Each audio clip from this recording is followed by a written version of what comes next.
est venu, Seigneur, et nous voulons passer à l'écoute de ta parole. Seigneur Jésus-Christ, nous nous confions à toi et nous nous attendons à toi. Car sans toi, nous ne pouvons absolument rien faire. Seigneur, circoncis, ô Dieu bien-aimé, la bouche, les lèvres qui vont parler ce matin, Seigneur. Que tu puisses aussi circoncire le cœur qui vont te recevoir et les oreilles qui vont t'écouter. Donne-nous, Seigneur, de meilleurs moments dans ta présence. Et qu'à la fin, Seigneur, chacun de nous ait sa part de bénédiction. Nous comptons sur toi pour le reste. Au nom du Seigneur Jésus-Christ, nous avons ainsi prié. Amen. Que le Seigneur vous bénisse. Bwana mibariki. Papa, viens un peu arranger les sons. Ce n'est pas... Ok. Alors, avant de passer à la parole, j'aimerais remercier l'Église pour tout ce que vous avez fait pour nous pendant les moments où nous avions perdu notre fils.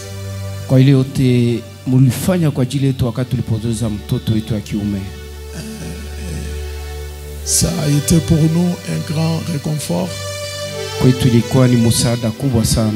grande consolation. Personnellement, c'est comme si après votre départ que j'avais senti très mal. Donc pendant que nous étions ensemble, ça c'était quand même bien. Alors, pour tout ce que vous avez fait, que le Seigneur bénisse chacun de vous. Nous ne saurons pas vous restituer. Nous ne savons pas vous restituer, nous ne saurons pas.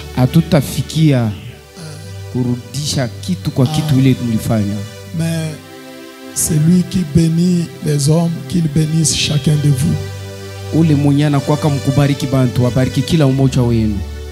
Et ça nous va droit au cœur. Et que Dieu bénisse chacun de vous au centuple. Amen. C'est comme si vous ne voulez pas recevoir la bénédiction.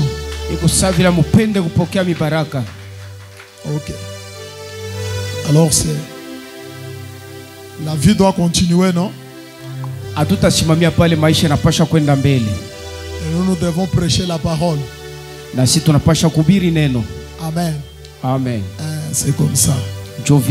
Alors que le Seigneur vous bénisse très richement. Nous voulons maintenant passer à la parole.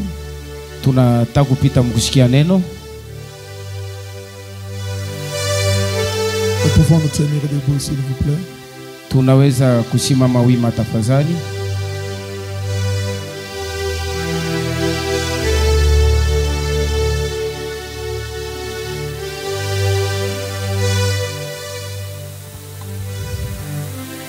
C'est quel anniversaire?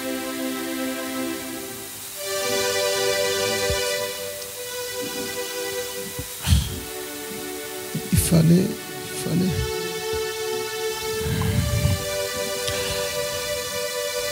Le peuple de Dieu déjà debout, on va le faire après, hein?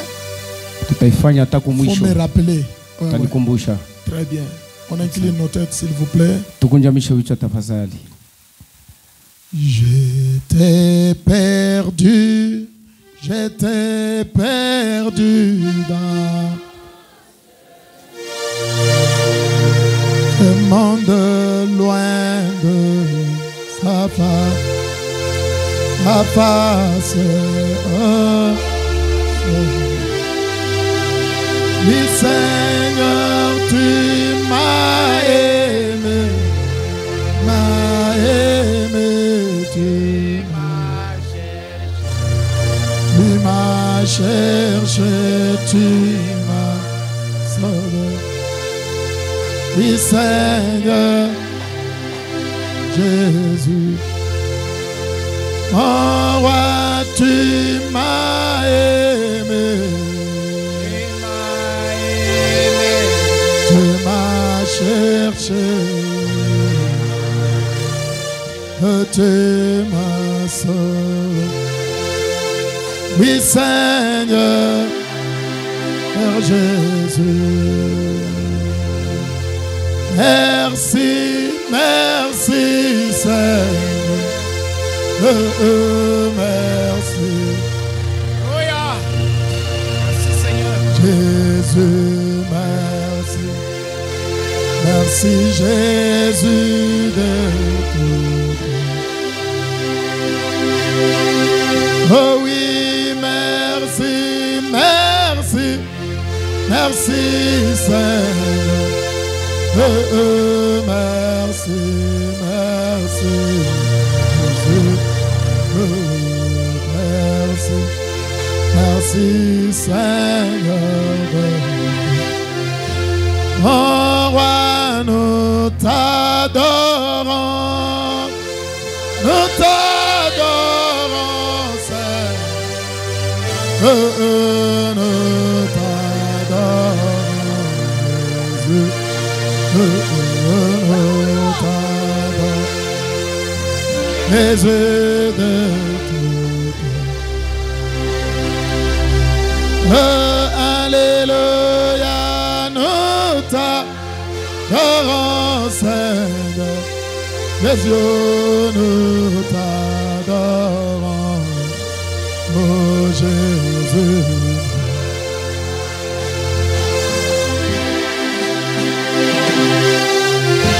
Jésus, nous t'invoquons.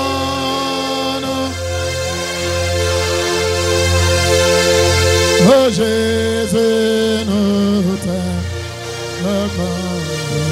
Jésus, mon roi, nous t'invoquons, Seigneur de tout. Oh oui, alléluia, nous t'invoquons, Seigneur.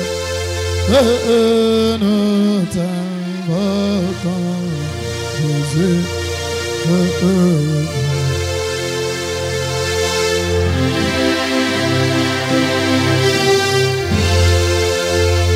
Bénis ta parole, Seigneur. Et bénis-nous, Seigneur. Bénis-nous, Seigneur. Guéris ceux qui sont malades. Console les cœurs affligés, Seigneur.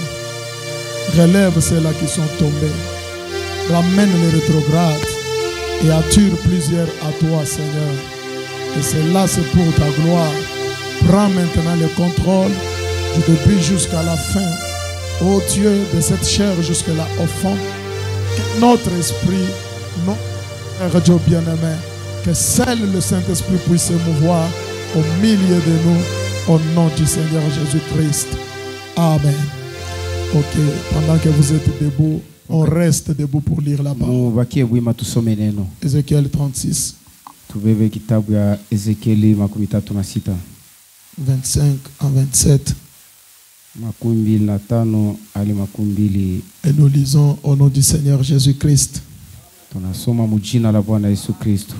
La Bible dit ceci. Je répandrai sur vous une eau pure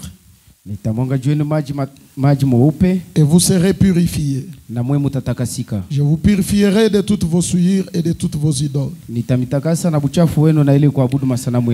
vous donnerai un cœur nouveau et je mettrai en vous un esprit nouveau. J'ôterai de votre corps le cœur de pierre et je vous donnerai un cœur de chair. Je mettrai mon esprit en vous et je ferai en sorte que vous suiviez mes ordonnances et que vous observiez et pratiquiez mes lois. Jean 3, le verset 3 à 7. La Bible dit ceci. Je dis Jean 3, Ninasema kitabu ya Yohane sura yake ya 3, le verset 3 à 7. mstari wake wa 3 hadi wa 7.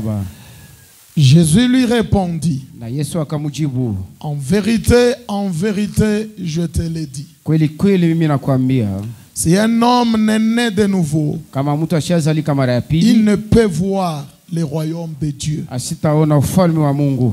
Nicodème lui dit, Na Nikodemo akamjibu, comment un homme peut-il naître quand il est vieux?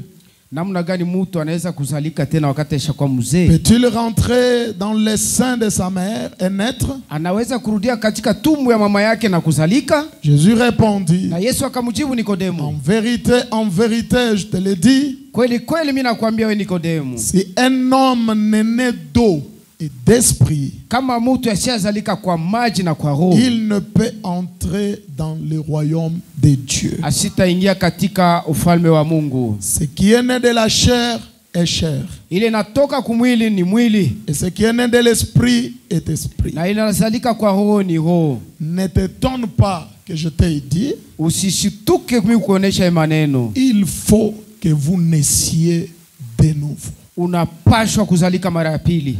Plaise à Dieu d'ajouter la bénédiction à sa parole. Imfurahishe Mungu kuoneza baraka kuneno yake. Ok. Nous continuons avec notre grand thème sur le Saint-Esprit. Tunaendelea na ile kishina yetu munene juu ya Roho Mtakatifu. Nous étions en train de voir le petit sujet qui était du cœur de pierre au cœur de chair. Tulikuwa na kale kishina kadogo ambao kanasema kutoka kui mioyo ya majiwe kumaro ya nyama.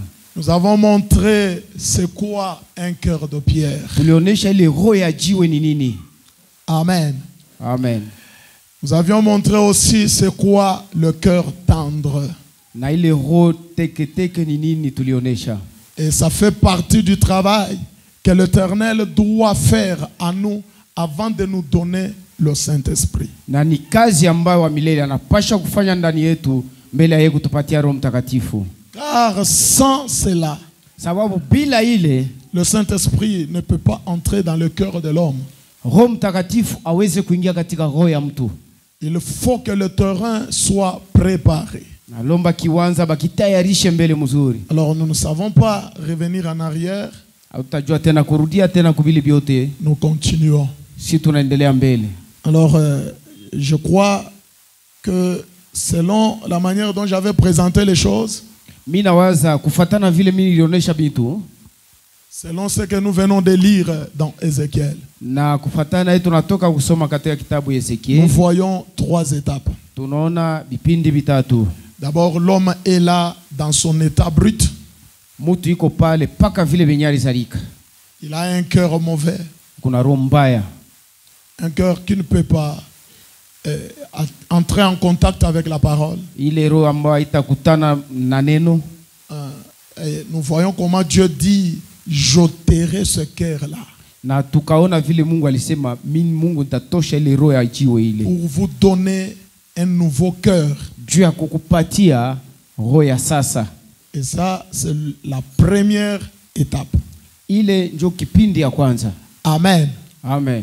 Et la deuxième étape, Na kipindi ya pili, Dieu dit, il doit enlever notre esprit, ancien esprit, na Mungu anasema atatosha ile roho yetu ya zamani ile. pour nous donner un nouveau esprit. Juu atupatie roho ya sasa ya mpya. Frère Patrice, Ndugu Patrice, cherchez-moi de l'eau donnée en ainsi qu'elle lave le visage.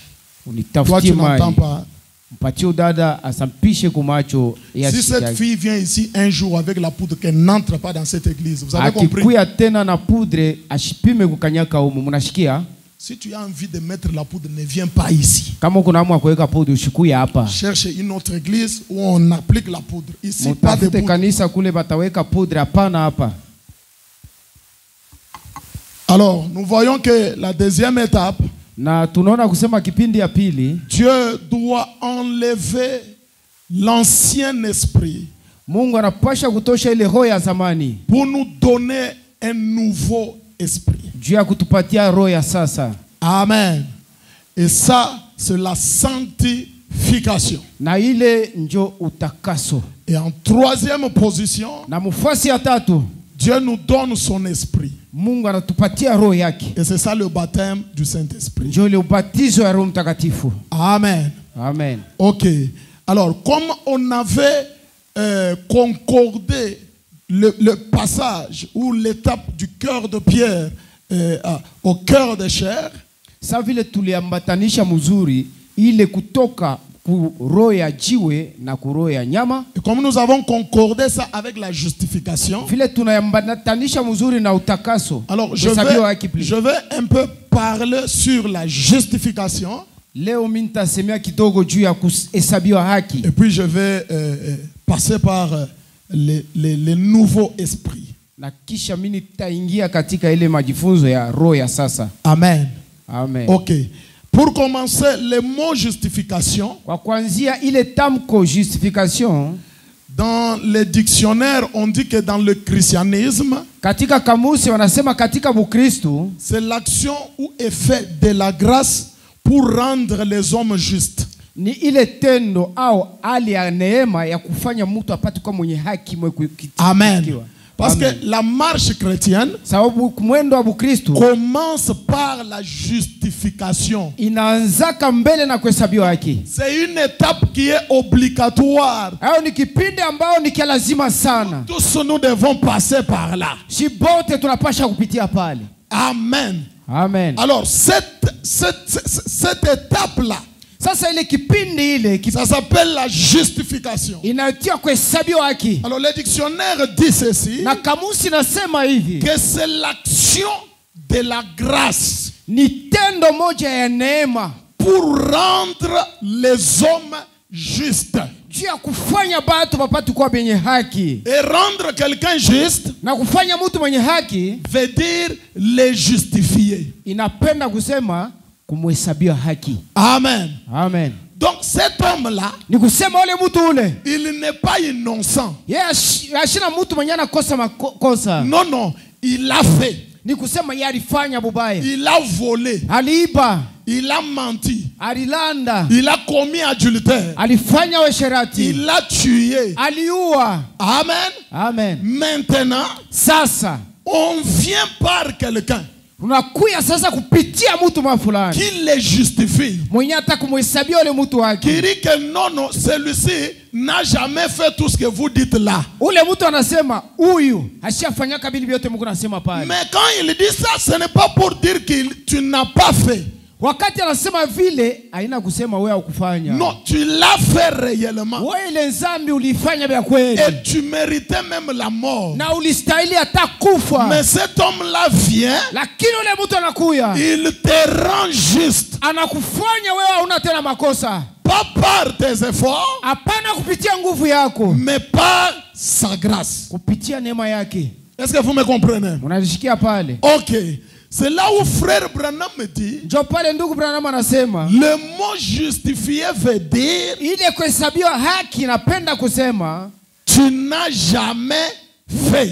wewe hauyafanyaka ile zambi Donc, yako ile Dieu bupaya. prend tes péchés, Mungu anabeba mazambi yako toutes tes erreurs, na makosa yako yote toute ta vie passée. na maisha yote yako ya zamani, Il te pardonne. anakusamehe. Et il prend cela, Anabeba ile, il jette très loin dans la mer de l'oubli. anaitupa mbali katika ile bahari ya kusabu. Il ne peut pas encore se rappeler que toi tu avais fait. Non. Na sitakumbukaka tena kusema wewe ulifanyaka vile. Amen. Amen. Et mes frères, cet acte-là, Sasa ile tendo ile, parce que regardez, la Angalia mzuri. Bible dit ceci. Biblia inasema hivi, Allez par tout le monde prêcher la bonne mwende nouvelle. kudunia yote mupashe habari njema. Et quand vous descendez, Na wakati mnashuka kule chini, Pierre dit, na Petro anasema repentez-vous. mwe mutubu. Amen. Amen. Repentez-vous Mutubu et que chacun de vous na kila mmoja wenu soit baptisé dans les eaux. apate kubatizwa katika maji mingi. Pourquoi? Juu ya nini? Pour la rémission de vos péchés. Juu ya masamaha ya makosa yenu. C'est là où la justification commence. Ndio pale kuhesabiwa kunaanza, kuhesabiwa haki. Amen. Amen. Donc, tu ne peux pas être justifié, wewe hauwezi kuhesabiwa haki, bien que ce n'est pas par tes efforts, c'est par la grâce. Tu ne peux pas être justifié si tu ne crois pas. hata ikiwa sasa kusema ni neema, hauwezi kuhesabiwa haki kama huyaamini mbele. Amen. Amen. Et croire là, Na ile kuamini, pour prouver que tu crois, na kwa kuonesha kusema vya kweli wewe unaamini, tu te fais baptiser dans les eaux. wewe unapaswa kubatizwa katika maji. Frère, tu dis dans la bouche je crois, je crois. Mkinywa unasema mimi naamini, mimi naamini. Abishie Ça pale. c'est toi. Ile ni wewe ndio kunasema. Si tu crois, Kama unaamini vya kweli, va te faire baptiser. uende bakakubatize. Et quand tu te fais baptiser, Na wakati unabatizwa au nom du Seigneur Jésus-Christ, jina la Bwana Yesu Kristo, alors tes péchés sont pardonnés. pale sasa mazambi yako nasamewa. Et là, tu es justifié. Ndio pale sasa wewe unahesabiwa haki, unastahili. Est-ce que vous avez compris la justification? Mnasikia sasa ile kuhesabiwa haki. Branham a dit, Branham anasema, je serai avec toi comme j'étais avec Moïse. mahubiri nitakuwa na wewe vile nilikuwa na Musa. Paragraphe 65. Kifungo 65 Celui qui est prêché le 11 septembre 60. ya mwaka 16. Écoutez comment Branham commence à décortiquer la justification. Muone sasa vile anaanza kuachanisha kamoya kuhusu kuhesabiwa haki. Il dit la justification. Anasema kuhesabiwa haki. Écoutez, il prend maintenant la marche d'Israël. Anabeba mwendo sasa watoto wa Israeli. Les Israélites étaient où? Watoto wa Israeli walikuwa wapi? En Égypte. Walikuwa kwenye Misri. Amen. Amen. Branham dit, Branham anasema la justification, kuhesabiwa haki, ils ont quitté l'Égypte. bo balitoka mule mu Misri. Amen. Amen. Vous comprenez la justification? Munasikia sasa ile Donc, kuhesabiwa haki. on quitte l'Égypte. Ni kusema unatoka katika Misri. Branham dit, Branham anasema il y a 3 étapes dans leur voyage. kuko vituo vipande vitatu katika mwendo wabo. Ils ont quitté l'Égypte sous la justification. Balitoka kule kumisi chini ya kuhesabiwa haki. Comment ils ont quitté l'Égypte? Namna gani walitoka Misri? Branham dit, Branham anasema hivi, en croyant la parole. bo balianza mbele kuamini neno. Quelle parole? Ni neno gani mwe La baliamini? parole que Moïse avait apportée. Ni ile neno ambayo Musa alileta. Que quelqu'un me donne un amen. Amina. On est justifié Wewe unapata uhesabiwa haki en quittant l'Égypte. ni wakati unatoka mbele mu Misri. Et comment on quitte l'Égypte? Na namna gani banatoka mu En Misri? croyant la parole de Moïse. Ukiamini hii neno ya Musa. Frère Branham dit, Ndugu Branham anasema l'Égypte signifie le monde. hii Misri ikunaonesha na dunia. Tu es justifié, Wewe unahesabiwa haki, tu quittes le monde, unatoka mule mu dunia. tu quittes le catholicisme, Unatoka mule mu tu Katoliki. quittes le pentecôtisme, Unatoka mule ukipentekotiste. tu viens croire à la parole de Moïse de ton temps. Unakuya kuamini kuneno ya Musa wakati wako.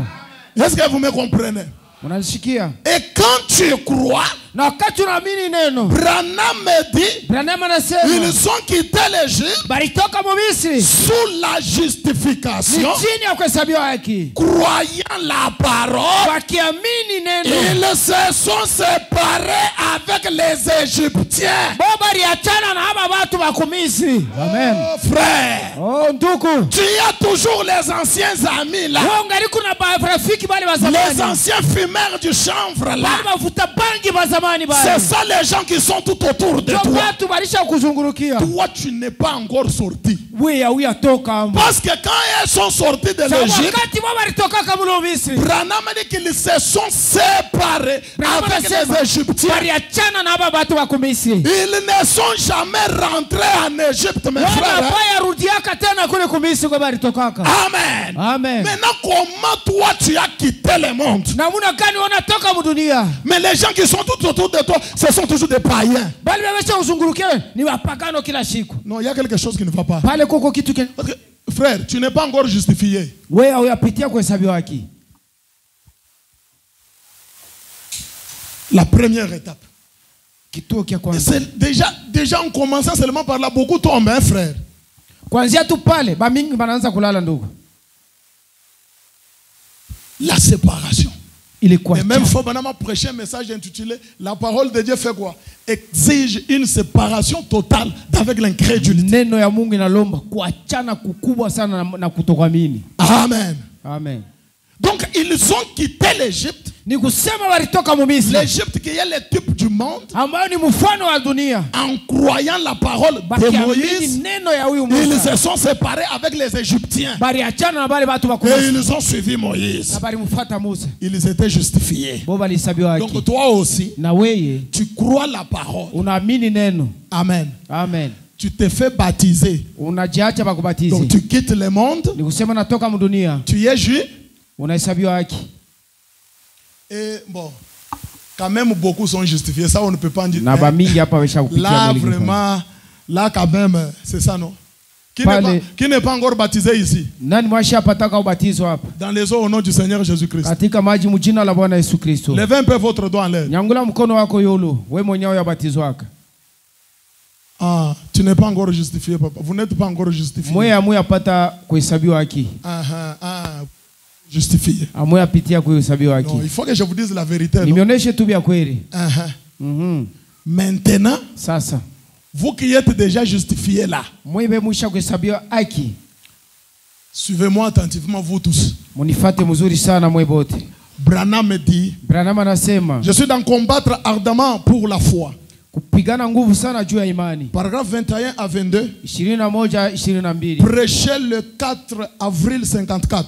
Ya tarehe 4 mwezi wa 4 mwaka wa 2014. Alors 21 là, je prends vers la fin là. 21 kule chini karibu na mwisho. Écoutez, Fabana me dit, Sikenduva ama nasema la justification, kuhesabiwa haki c'est croire au Seigneur. ni kuamini Bwana. Et vous êtes justifiés par la foi. Na wewe unahesabiwa haki kupitia imani. Romains 8, 1. Warumi 8 sura ya kwanza. Amen. Il n'y a plus de condamnation pour ceux qui sont en Christ. Donc, Hakuna tena hukumu kwa wale tu es justifié. Nikosema unahesabiwa haki. On a prêché la parole. Unahubiri neno, Tu y as cru. Tu unaamini t'es fait baptiser dans les eaux. na unajiacha kubatizwa Si katika on maji. t'a amené déjà aux eaux de baptême, Kama shakupeleka kwa maji ya ubatizo, tu y es justifié. wewe ushapata kuhesabiwa haki. Est-ce que vous comprenez? Unashikia? Ok. Maintenant au paragraphe 22, Fabana me dit, 22 ndio baba anasema. la première chose, Kitu kia kwanza, lorsqu'il y a un ver qui traîne dans une porcherie, wakati ungali kilauri kenye kiko fasha bangulube kuikulia na kulalia. dans un poulailler, Katika fashi ya banku, où que ça soit, hata iko fashi gani? et que vous voulez l'utiliser, Na unapenda kunywe mai mwili kilauri hapo. la première chose, Kitu kia kwanza kia utafanya c'est que vous les ramassez. ni kusema mbele unaenda kulokota ile vere yako. Je commence à prêcher mon message d'aujourd'hui. Minaanza kuhubiri ujumbe wangu pale. Nous tous ici, nous étions des vers dans les poulaillers, Pote tulikuwa ni mavere muli muwafasha dans bakulu la kulalia. saleté. Mubuchafu. Amen. Amen. Dans cet état-là, Mwili hali ya on buchafu ile. n'était pas justifié. Si tulikuwa tuhesabiwa haki. Est-ce que vous êtes avec moi? Mungu pamoja na mimi. Maintenant, frère Branham me dit, Sasa ndugu mama anasema, la première des choses que vous faites, cha kwanza cha kufanya vous ramassez ces verres-là. ni kwenda kulokota mbele ile kilauri. Amen. Amen. Branham me dit, Branham anasema, la première des choses, kitu ya c'est kwanza que vous les ramassez. ni kusema unaenda kulokota Frère mbele. Branham me dit, c'est ça la justification. Ile kulokota mbele ndio Donc, kuhesabiwa un haki. frère qui est justifié, Ule ndugu mwenye anahesabiwa une haki. sœur qui est justifiée, Au dada mwenye kuhesabiwa haki. c'est juste un verre qu'on a fait sortir de la saleté. Ni ile kilauri bana kitosha tu mubuchafu. Mais attention, lakini angalisho, même si on t'a fait sortir de la saleté, ataba na kutosha mule mchafu, la saleté qui était collée sur toi là est toujours avec toi. ile mchafu yenyewe la mata wa pembeni yako ingali kuna wewe pamoja. Donc ça veut dire que quelqu'un qui est justifié Ni kusema unahesabiwa haki, peut encore boire, anaweza tena kunywa, peut encore tromper, anaweza tena kusema peut bongo, encore commettre adultère, anaweza kutenda tena peut usharati, encore s'absenter de l'église, anaweza tena kulofa peut kanisa, encore ne pas payer sa dîme. ataendelea kutokulipa cha C'est kumi. un homme justifié. Ndio kuhesabiwa Il est haki, seulement ramassé, Yeye mais maisha il mloko a encore kule. la saleté sur lui. lakini angali kuna buchafu tena yule yake. Est-ce que vous comprenez? Tunashikiana pale, Branham dit c'est ça la sanctification. njoo ile kuhesabiwa haki. Moi j'ai déjà pris le baptême. Mimi nishabatizwa lwangu, Et d'ailleurs on m'a baptisé par le pasteur Élisée. ye peke mchungaji ndo alinitwanga Ça ne mai. change rien. Ile haitabadilisha kitu. Toi tu es toujours l'ancienne personne là. Wewe ungaliko paka ule mtu wa zamani, Tu es justifié, unahesabiwa haki, mais tu as encore le cœur de Pierre. ungaliko na ile roho ya maibwe.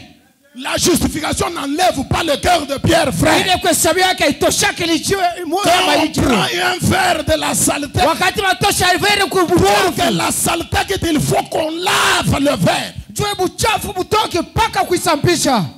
Mais avant d'être lavé, Sasa mbele ya kusampishiwa papa, sasa, abasi tabeba kilauri kiko mubuchafu, wewe unabeba maji unaanza kumwangia pale yule asema kuna kisapisha.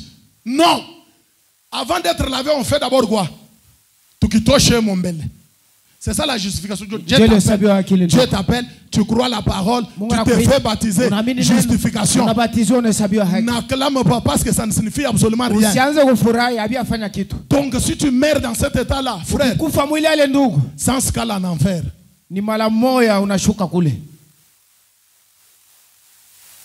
Tu viens à l'église, notre bien-aimé frère, notre précieuse sœur, mais un cœur de pierre. Mais néanmoins, par le fait de venir se faire baptiser, Dieu quand même a pardonné ses péchés. C'est la raison pour laquelle vous voyez dans les églises, les gens viennent, ils sont déjà baptisés, mais ils ne laissent pas la poudre. Il ne laisse pas les habits serrés. Il ne laisse pas les kaboabois. Il ne laisse pas la médisance. Il n'arrête pas d'injurier sa femme à la maison. La femme n'arrête pas d'être têtue à son mari. C'est une personne justifiée, mais elle a toujours cette saleté-là sur lui.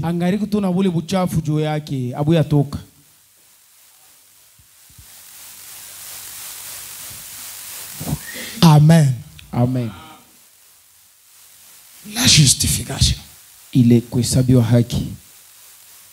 Je ne veux pas être pressé. Je vous ai dit que ça, je veux parler vraiment mollo mollo. C'est ça même la base de la vie chrétienne. Frère, si ça vous loupez, ça n'est fini de tout.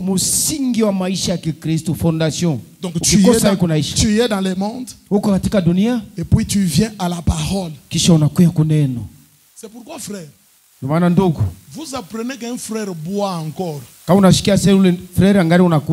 Il tape encore sa femme. Il injurie encore sa femme. Un frère s'absente à l'église comme il veut. Un frère ne paye pas la dîme. Un frère n'aime pas les gens. Il est toujours problématique. Toujours des tiraillements. Là où il n'y a pas de problème, lui fait toujours des problèmes. Mais néanmoins, il vient à l'église. Mercredi, il est là. Vendredi, il est là. Dimanche, il est là. Comprenez que notre bien-aimé est seulement justifié. Dieu lui a seulement encouragé pour son courage d'accepter devant tout le monde que je crois au Seigneur Jésus-Christ. Mais Dieu ne l'a pas encore nettoyé. Ne l'a pas encore lavé. Amen. Amen. Il est encore là avec sa saleté. Ngali kufile na ile mabuchafu Il yote. vient à l'église, Anakuwa kanisa mais il est insolent. lakini mkosefu wa Il ne adabu. respecte pas les gens. Asiheshimie bantu. Il ne respecte même pas le pasteur. Wala mchungaji asimuone mtu. Il parle toujours à mal des gens. Iko nasema bibaya kila siku juu ya bantu. Mais il est notre frère. Lakini yeye ndugu Nous yetu. l'avions baptisé. Sisi tulimbatiza. C'est notre frère justifié. Ni ndugu yetu mwenye kuhesabiwa haki. Est-ce que c'est clair? Pale biko sawa.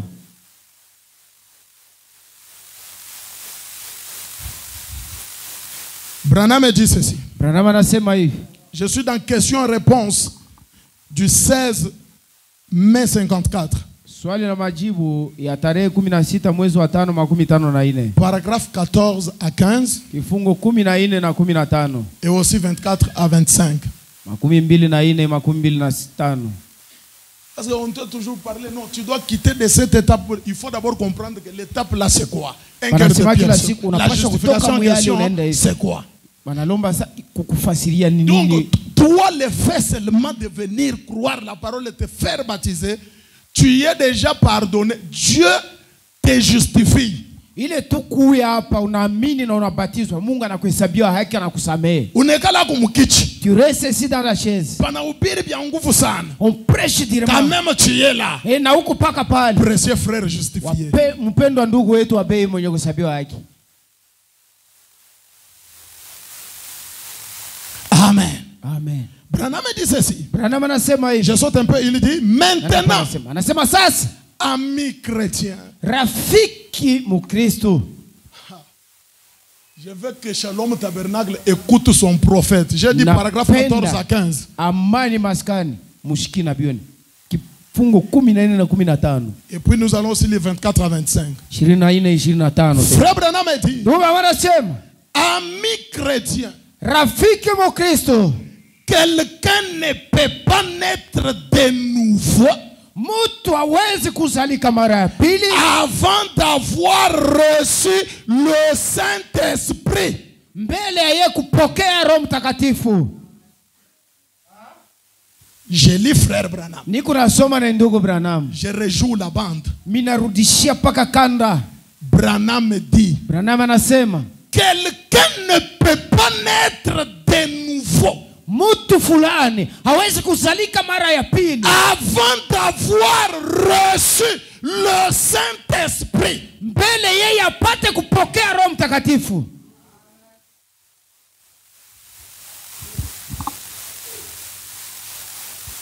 Je rejoue la bande. Mina rudishia tena. Parce que il faut insister pour que le clou puisse bien tenir. Kukazia misumari yende ndani bambe mzuri. Branham dit. Branham anasema quelqu'un ne peut pas naître de nouveau. Mtu hawezi kuzalika mara ya pili avant d'avoir reçu le Saint-Esprit. Mbele ya yeye kupokea mbele Roho Mtakatifu. Vous ne le pouvez pas. Hawezi kamwe. Mon prophète dit. Nabii wangu anasema vous n'êtes même pas convertis. Wewe hauyaamini hata kuamini. Auya keuka.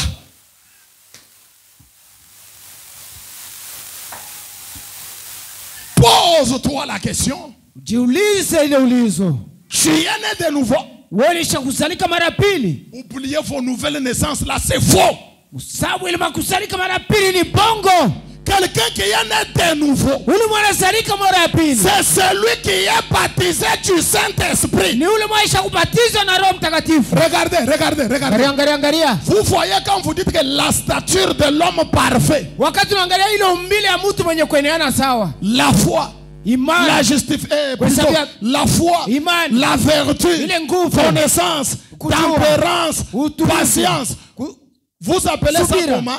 La stature de l'homme est parfait. C'est déjà le Saint-Esprit en toi qui t'a déjà rendu parfait. Et ce Saint-Esprit produit la foi. Il produit la vertu. Il produit la connaissance. Est-ce que vous me comprenez? Quelqu'un qui n'a pas le Saint-Esprit n'a pas la foi de la pyramide. Parce que ce sont les fruits. C'est le Saint-Esprit produit dans l'homme. Ni matunda mara mtakatifu kuna tosha ndani ya mtu. Haleluya. Non, tu n'as pas la foi. Hapana, una imani. La foi que toi tu as, Ile imani uko nayo c'est la croyance. ni kuamini tu. De croire que Jésus est Dieu. Wa kuamini kusema Yesu Il est ndiye le Mungu. Fils de Dieu. Yeye ndiye mwana wa Mungu. Je le reçois comme mon sauveur personnel. Pokea kama mkombozi wangu wa kipekee. Nous t'amenons aux eaux de baptême. Tunakupeleka kwa maji ya ubatizo. Siku yangu ya kuona Bwana. Tunakutumbukisha machumbwi. Papa tu. Tunakutambusha. Notre frère Ndugu ya justifié. mwekusabiwa. Mais encore un con. Lakini yeye ashabadilika. Irrégénéré. Wa kutokufanywa upya.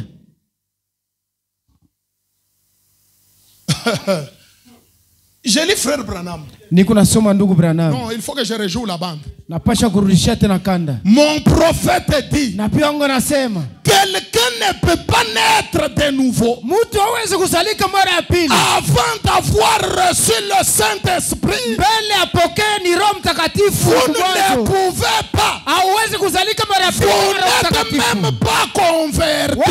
Wewe hujabadilika. Avant de recevoir le Saint-Esprit. Mbele ya kupokea Roho Mtakatifu.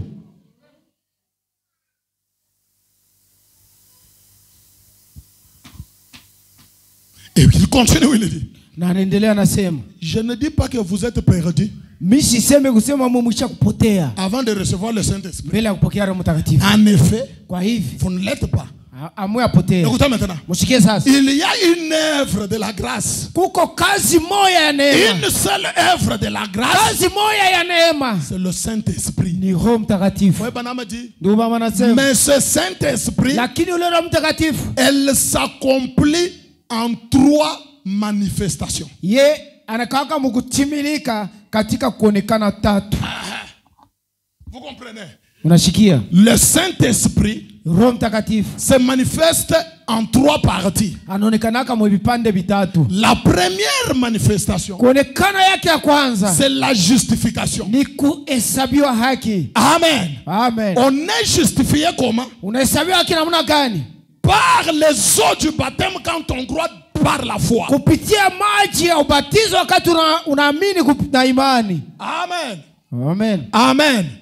C'est pourquoi, écoutez-moi très bien. Unishikie mzuri. Quand vous partez pour vous faire baptiser, wakati unaenda bakubatiza, c'est déjà une naissance qui commence. Ni kuzalika kumoya kunaanzia pale.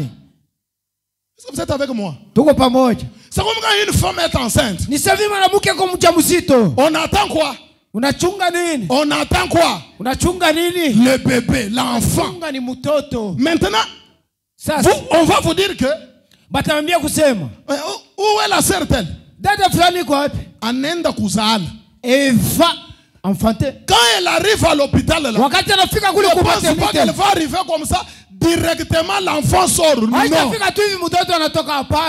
D'abord les douleurs, les contractions doivent d'abord commencer. Nous allons lire tout ça. La contraction doit commencer. Non, non. Il va faire quoi? D'abord les douleurs. Contraction. Et la première chose, c'est l'eau qui coule. Justification. Malgré que l'eau est sortie, mais nous on n'attendait pas l'eau. Nous attendons le bébé. C'est déjà une naissance. C'est déjà la marche du Saint-Esprit qui a commencé. Quand tu te fais baptiser dans les eaux, c'est déjà la marche vers le Saint-Esprit. Amen. Et en deuxième position, l'homme qui est justifié ici doit être sanctifié. Amen. Amen. Sanctifié par quoi? Par le sang. Or le sang, ce n'est pas le sang là qui coulait des veines de Jésus. Ce sang là chimique Ili damu ya kimwili ile c'était seulement quelques litres seulement. ilikuwa tu ni tumama ni Ça tudamu ne tu pouvait pas kidogo. convenir le monde entier. Ile damu haisengenya dunia Mais mzima. ce dont nous parlons, Ile tuko nasema c'est la vie qui était dans ce sang-là. ni buzima bulikuwa ndani ya ile Et damu. cette vie-là, Na ile buzima c'est ile la parole. ni neno. C'est pourquoi Jésus dit dans Jean 17, Kwa maana Yesu anasema Yohana je 17. les ai sanctifiés par ta parole. Mimi batakasa na neno C'est yako. pourquoi l'Éternel dit dans Ézéchiel, Kwa maana Biblia inamwambia je répandrai sur vous une eau pure. nitamwanga juu yenu maji Cette takatifu. eau-là, c'est quoi? Ile maji ni nini? Ah, c'est la parole, frère. Oh, ni neno Et ndugu. la parole aujourd'hui, Na neno leo. c'est le message prêché par le prophète Branham. Hubiriwa na ndugu William Mario Branham. Bien-aimé frère, Wapenda bandugu. chez les pentecôtistes, Kuli wapenda chez les catholiques, kuwa chez Katoliki. les musulmans, Kuwa il n'y Islamu. a pas de sanctification. Hakuna ile utakaso.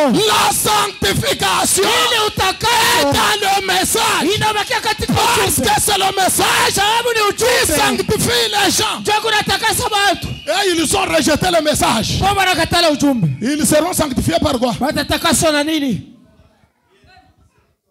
Ils seront sanctifiés par quoi? Batatakaswa na nini hapa watu? C'est la parole qui vous sanctifie. Na ni neno ndio kuna mitakasa On ndugu. prêche la parole. Hubiri neno. Comment elle vous sanctifie? Namna gani na mitakasa? Frère Branham a dit, Ndugu wanasema pas la poudre, hakuna puti. ça te fait mal.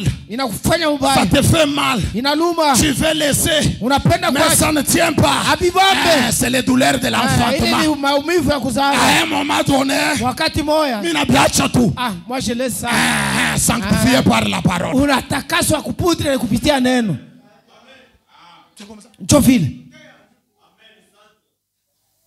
Je ne pars pas à l'église. Mistenda Je kukanisa. dois travailler. Mimi napasha kutumika. Justifié. Unahesabiwa haki. Un converti. Mwasho. Régénéré. Mwasifanye upya. Continue à travailler. Taendelea Mais kutumika. quand la parole Lakini wakati neno te sanctifiera, itakutakasa. tu ne t'absenteras pas de l'église. Hautanofaka tena kumisa. Que tu me donnes un amen ou pas, j'insiste encore. Tikamira hapana. Taendelea kukaza. Quand tu seras, oh frère, Oh ndugu. Jésus dit à Pierre, Yesu anamwambia Petro. oh maître, toi tu sais que je t'aime, non? Oh bwana unajua mimi Tu sais nakupenda. que je t'aime. Huko unajua Je nakupenda. suis même prêt à mourir pour toi. Niko tayari kufa juu yako. Les pierres là Ule Petro avaient déjà chassé des démons. Hein? alikuwa shafukuza mapepo. Oh, vous ne croyez pas? Amwamini. Ils avaient chassé des démons avec des Judas. Alitupaka na Yuda bote alifukuza Maître, mapepo. maître. Bwana bwana. Aujourd'hui, Leo même les démons nous ont soumis. mapepo litii sana. Amen. Amen. Justifié, Usabiwa haki. inconverti. Washo kubadilika. Mais que dit Jésus? Sasa Yesu anasema nini? Pierre, Petro. Pierre, Petro. quand tu seras converti, Wakati wewe utabadilika Petro. affermis tes frères. Usaidie hapa pengine hapa. De quelle conversion Jésus parlait? Ni kupatika kani Yesu alikuwa anasema. Amen. Amen. Mais quand Pierre part dans la chambre haute, Wakati Petro aenda kuchumba cha juu ils sasa. ont attendu 40 jours. Balichunga siku 40. Le 50e jour, Siku ya 50 sasa. la Bible dit, Biblia inasema des cieux kutoka vient un vent impétueux ukatoka pepo moya et makali les langues de feu na ile malurimi se ya posèrent sur chacun. ikala juu ya La kila. Bible dit, Biblia ils inasema furent tous remplis du Saint-Esprit. wote bakachazwa na Roho. C'est ce jour-là Ndio ile siku qu'ils ile. étaient nés de nouveau. Ndio balisalika mara ya C'est ce pili. jour-là Ndio ile siku qu'ils ile. étaient régénérés Wote et walifanya convertis. upya na bakapatilika. Hein? Ben, ne dors pas. Pena para kulala. Le message de Frère Branham. Ujumbe wa ndugu. Hivi utabishikia wapi? Tu vas écouter ça où? Abina ako. Partout là il y en a pas. Wende kule batakwambia sema wewe sema tu Tu ngulubu. parles là. On te dit seulement parler seulement langue ça suffit tu as le Saint-Esprit. Muchunge ni unanionyesha kwa. Attends, je vais vous montrer. Usema mumaluka ni nini avec Frère Branham. Le parler en langue avec William Branham, je vais vous parler mukale kimia. Non. Hapana. Angalia sera na Bible yake. Voyez la sœur avec sa Bible comme ça. Jipi kunaenda na kufekia balabala mujima. Et la Bible est en train de balayer, mais la JP est en train de balayer toutes les voies. 45-30 minutes avant elle est déjà ici. Mbele ya saa iko pale, iko hapa. Mais kushimanga bantu bengine. Mais parler à mal des gens. Akingarigi nako. Elle est encore Kichwa dans nguvu cette voie. kwa Bwana. La tétité, c'est le mari. Twende. Allons-y. Frère naye. Les frères aussi. Tu te connais toi-même, mon frère. Tu te connais. Un con. Washokubadilika. Mais seulement justice. Lakini mwenye kuhesabiwa haki. Tu es à quel niveau? Uisha kwa hatua gani? Hein? Hein? Donc la seule différence. Umbalimbali umoya. Écoutez-moi très bien. Munishikie mzuri. La seule différence entre toi et ce que vous appelez les païens là. Umbalimbali kati yako na bali munaita wapagano bali. C'est seulement parce que toi, ni sababu wewe, tu t'es fait baptiser dans les eaux au nom du Seigneur Jésus-Christ. Bali kubatiza umaji katika jina la Bwana Yesu Kristo. À part ça, kwa acha ile kunaisha. Mungu pamoja. Vous êtes ensemble, semblables. Et puis autre différence, na umbalimbali ingine, c'est que yeye konenda kule bananjika ku Kibumbashi asema 30e sepeko. Lui va adorer au 30e sepeko là-bas. C'est ça la différence aussi. Et toi, tu viens quand même dans un bâtiment où on a écrit tabernacle. Unakuya katika jengo mwa banaandika maskani. Mais où sinon? Kama si vile. Ni bampundu. Uruwa utafuta ni message, uruwa se message ni sukari. Tu viens chercher quoi? Tu crois que le message c'est le cycle. Njoo ujumbe wenyewe huyu. Branham continue il dit. Branham anasema, c'est juste comme il y a un seul Dieu. Kuko Mungu moja. Mais qui se présente en trois manifestations. Lakini iko na jonikanisha msemo tatu. Père, Fils et Saint-Esprit. Baba, Mwana na Roho Mtakatifu. Un seul Dieu. Ni Mungu moja. Maintenant, sasa, il y a trois œuvres de la grâce. Il y a trois manifestations. Kuko kuonekana kutatu.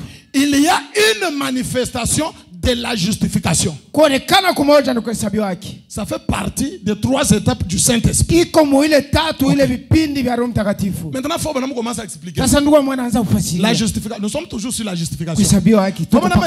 Ndugu anasema, c'est juste il dit un homme ni vile mtu croit Dieu. Mtu mwana amini Mungu. Il dit, anasema, oui monsieur. Ndiyo Bwana. Je crois cela. Mimi kunaamini ile. Je crois qu'il existe un vrai Dieu. Mimi naamini kusema Mungu wa kweli iko haku. Amen. Amen. Et maintenant, na hapa sasa, j'accepte Jésus-Christ comme mon sauveur personnel. Naitika Yesu Kristo sa mwokozi wangu wa kipekee. Branham dit. Écoutez très bien. Vous voyez tout ce que je viens de lire. Croire qu'il y a un véritable Dieu. Et son nom c'est le Seigneur Jésus-Christ. Et croire c'est Jésus-là comme votre sauveur personnel.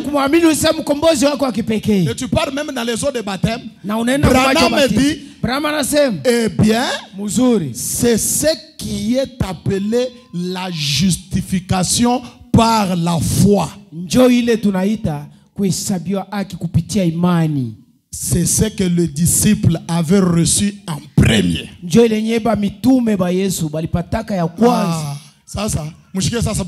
Écoutez maintenant il dit au paragraphe 15. Maintenant, la chose suivante, c'est que cet homme-là qui a cru Dieu, qui est allé aux eaux de baptême, Branham dit, cet homme peut sortir aujourd'hui, il peut fumer, il peut boire, il peut maudire. Est-ce que vous écoutez? Branham dit, il peut faire des choses d'après les mauvaises habitudes qui s'accrochent à lui. Atafanya bitu kufuatana libisela bibaya byebisha kubambana naye. Ça vu le verre.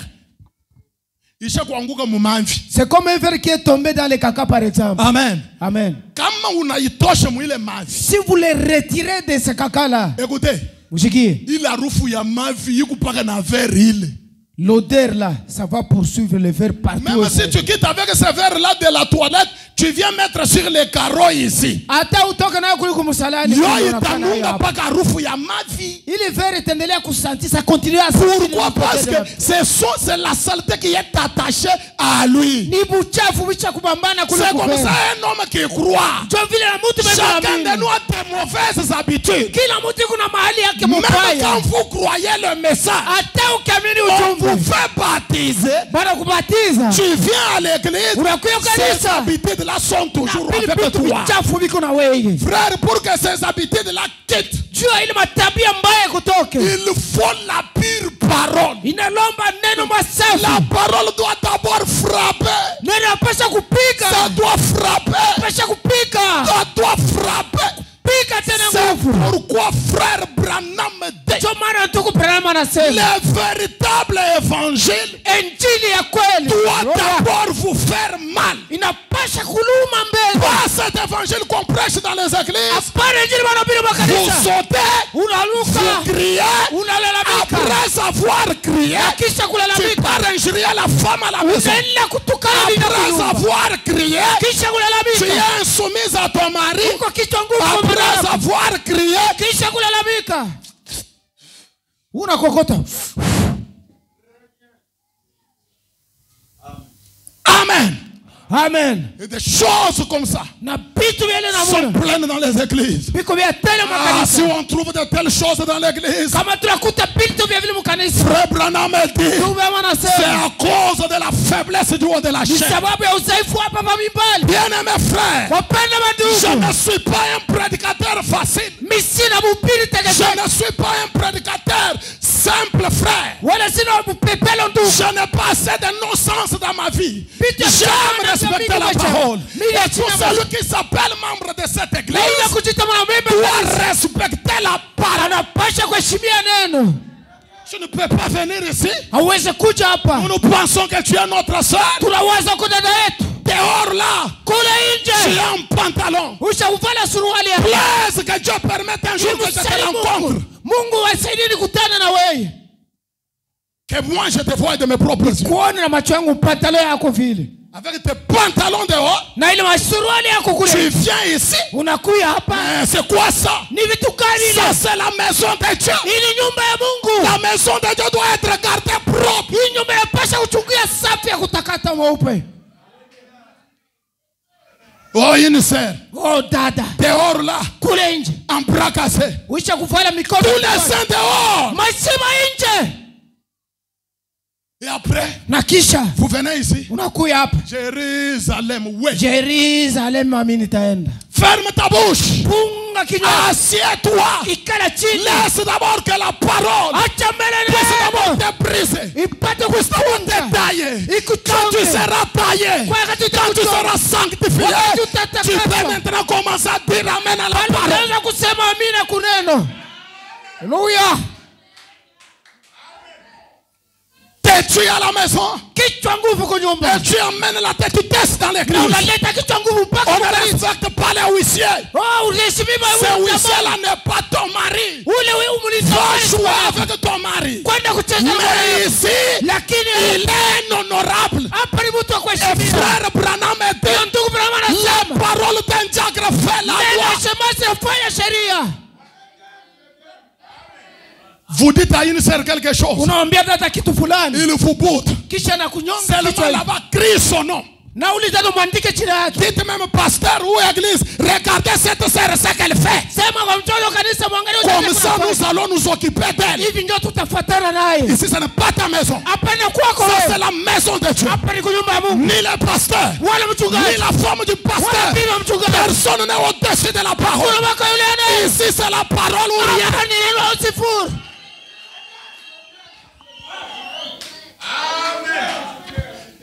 Tu trouves qu'on est très sérieux? Unakuta tuisha kujiheshimia sana. Va jeter ton tombeau.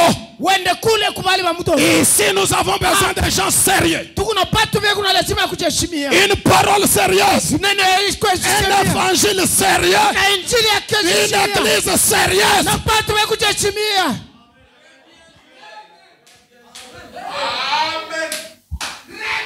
Tu vois comment tu ne dis pas amen? C'est parce que tu te retrouves en cela. Unasema mimi sasa unajikuta mwile. Tu es notre frère ici. Uko ndugu yetu hapa. Mais là-bas, Lakini kule en culotte, ushavala kaputula yako. un efféminé.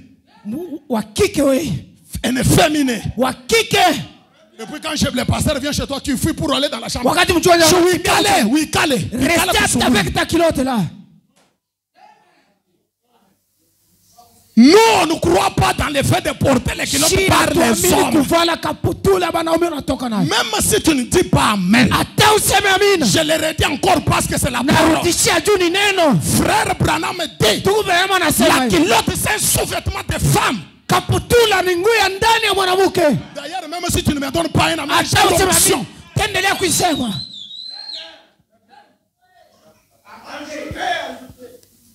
C'est quoi ça? Un désordre comme ça dans l'église. Un converti. Irrégénéré. Mais justifié.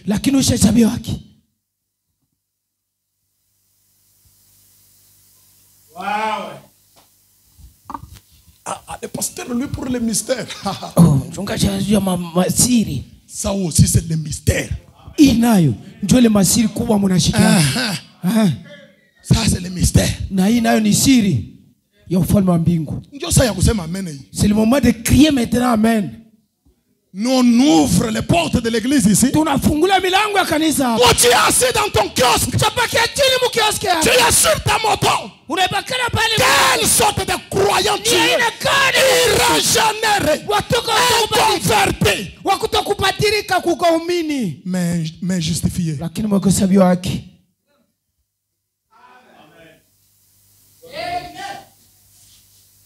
Seigneur, donne-moi l'onction pour prêcher ce matin. Il peut sortir. Il peut sortir.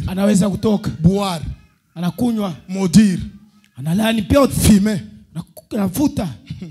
Faire des choses d'après les mauvaises habitudes qui s'accrochent à lui. Branham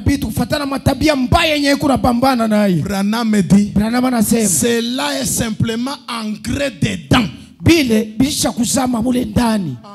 Tu as bien interprété. Comme c'est ancré dedans là. Il faut ni tukune. C'est là que dit que je dois déraciner. Oui, oui. Il faut mungu tukune. Je dois déraciner ça. Il doit ôter pour que ça ne puisse pas s'ancrer. Comment la parole est Branham a prêché sur le filtre d'un homme qui réfléchit. Il dit dans le filtre de Dieu, ce qui passe c'est la parole. Si tu es devenu la parole, on te fait passer par là, tu passes. Mais si tu n'es pas encore devenu la parole, ça va bloquer. On te fait passer bimamesh. Les mèches ici. Ça ne peut pas passer là-bas. Poudre. Les habits c'est les corées. Des frères escrocs. Ça ne passe pas. Ça ne passe pas. Dans le filtre de Dieu.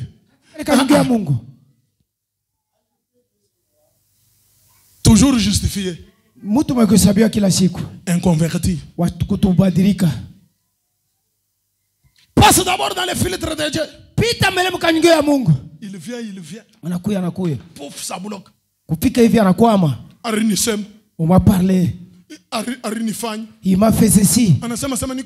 Il dit que je suis comme ça. Je ne peux plus parler avec lui. Lui là. Et moi. Même si le pasteur parlait comment? C'est la vérité. Ni parce que le cœur est un cœur de pierre. Même si le pasteur parle,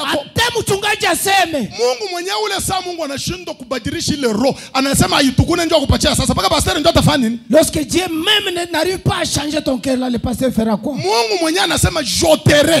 Le Dieu lui-même dit que ni tatosha. C'est lui qui t'a créé là. Il dit j'ôterai. Anasema nitatukunya. Sasa kama unasema sema ataka pastor anasema vitakushtusha. Wewe utanishtusha. Si tu dis que même si le pasteur parlait ça me dit. Mwenyewe anakuumba anakushinda. C'est lui qui vous a créé vous laisse comme ça. Paka mimi. Alors moi ici.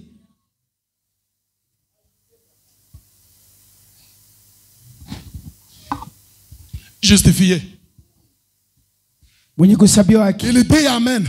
Anasema amina. Maintenant là il dit amen. Hapa kunasema amen. Le mercredi il ne sera pas à l'église. Kazi tatu utamuona. Je vous dis la vérité. Nasema kweli. Observez le mercredi. Mwangalie mzuri mkazi. Vous allez voir les justifiés mais inconvertis. Utaona mwenye kuhesabiwa haki basho kubadilika. Il ne viendra pas. Ashtakuya. Il sera sur sa moto. Atakuwa katika Il pikipiki va yake. trouver son travail très important que la parole de mon précieux ya lazima kupita neno ya ndugu yangu. Vous écoutez, est-ce que vous savez comment est-ce que la parole est très la parole de Dieu ici. Et comment est en train de toujours là.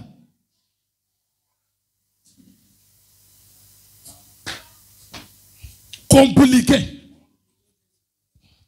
Branham dit c'est ancré en lui. Branham dit c'est un esprit.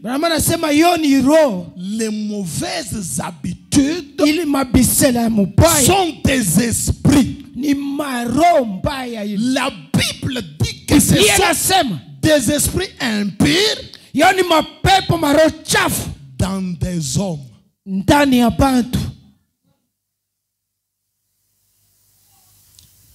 Justifié. Mais inconverti. Il ne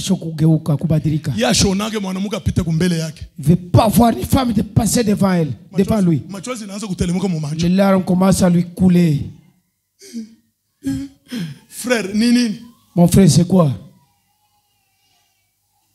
Convoitise. Tama. Non, pasteur.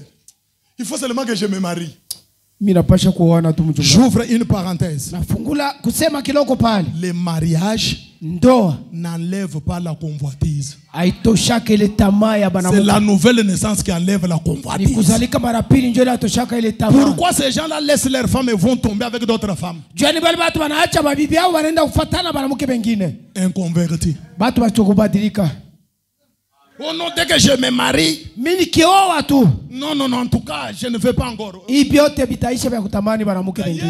que tu te maries, tu deviens mutaiwa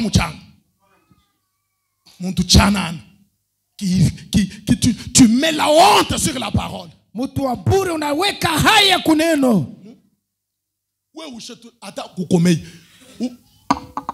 Muloko wako anaenda kufuata bibi banamuonesha sema wewe hawezi tu kuoa huyu mwanamke parce que unaona mkubwa wako ule muyomba wako ule alikuya hapa. Des gens comme ça sont ici. Bato wa vile beko hapa. On t'avoue. Haya kwenu. Toi tu penses que c'est une sœur remplie du Saint-Esprit? Ni dada mekujaza na Roho Mtakatifu. Kabemba. Rempli de convoitise. Les perviers. Une facilité avec les jeunes garçons dans l'église. Lui, femme légère. C'est juste rire à tout moment. Et c'est ça l'église de demain. Mwanamke mwepesi sana wa bule. Ndio kanisa kesho ile. Peut vendre sa virginité à cause des bonbons. Dieu a kabombo na beba ubikira wake na upana. Justifié mais mwenye kuhesabiwa haki lakini inconverti. Wakutokubadilika. Tu es justifié mais le cœur de Pierre est toujours là. Ile roho ya libwe iko paka mule na osha hesabiwa haki. Ou vous pensez que non, la justification tu peux être justifié mais le cœur de Pierre c'est ce qui fait que tu es toujours en contradiction avec la parole. Ndio ile kunafanya ile roho ya jiwe ile. Unaenda tu mbali na neno kila siku. Je continue. Faut pas me dire ceci. Il dit ceci, paragraphe 24. Or, vous pouvez être justifié, mais sans être sanctifié. Unaweza kuhesabiwa haki, lakini hawezi kutakaswa. Dieu peut te ramasser. Mungu anaweza kulokota. Mais il ne t'a pas encore lavé. Lakini ashia kukusampisha hivi ukali mweupe. Sasa wewe na wewe kila uri wetu. Toi aussi notre verre. On cherche à te laver, tu ne fais que tomber. Trop glissant là. Dieu vient avec la parole, il dit comme ça. Dieu vient avec Toujours des virgules. Tu ne peux pas être justifié. Donc tu peux être justifié sans être sanctifié. Paragraphe 25. Maintenant écoutez attentivement. Qu'est-ce qui est sorti de son corps? Jésus, hein? Premièrement, c'était l'eau. Le sang et l'esprit. Eh bien, quand un enfant naît sur la terre, papa et maman, quelle est la première chose naturelle à sortir dans une naissance naturelle? L'eau. Est-ce vrai? Premièrement. Écoutez Branham. Premièrement, le travail, la douleur. Quelle douleur, Fabanam? La parole taille. Le pécheur est assis là. Amen. Amen. La parole taille. On prêche la parole comme on prêche là. Le pécheur est là assis. Amen. Amen. Il est assis dans les bancs là. Et la parole commence à tailler. Lui là où il est là, il dit, veut-il dire que je dois arrêter de faire? Anapenda kusema mimi napasha kuacha kufanya. Dois avoir un. Au napasha kuwa na. Branham shikiaga wewe. Écoutez. Lorsqu'on prêche là, on parle de moi. C'est bien. Branham dit c'est la douleur de l'enfantement. Branham anasema ni ile maumivu ya kuzala. Amen. Amen. Panahubiri. On prêche. Lui il est assis là. C'est lui dont le pasteur est en train de parler ici. C'est moi.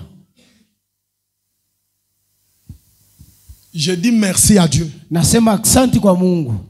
Comme tu as compris que c'est toi. Vile unaelewa na kushikia kusema ni wewe. En tout cas que Dieu soit loué. Mungu asifiwe sana vile unayua vile. Donc ça se voit que tu suis vraiment la parole, tu te connais toi-même. Bia kweli huko unafuata neno na huko unajijua ndani yako. On m'a prêché. Bana nihubiri ni mimi leo. On m'a dit. Bana nisema hivi. Mimi nashinda tu kulala bushiku. Moi je n'ai pas dormi seulement la nuit. Je suis en train de lire. Pour venir seulement kukushabatia wewe nikupike. J'accepte aujourd'hui moi. C'est toi que j'ai toujours parlé. C'est toi. Tu vas me taper? Tu ne peux pas me manger. Moi je parle de vous. Comme toi tu penses que c'est moi qui parle. Je parle. Vous avez vu seulement dans le noir. Tu prends une pierre là. Tu jettes. Moi je n'ai pas visé personne là-bas. Qui se sent mauvais? Mwenye kujishikiaka bubaya.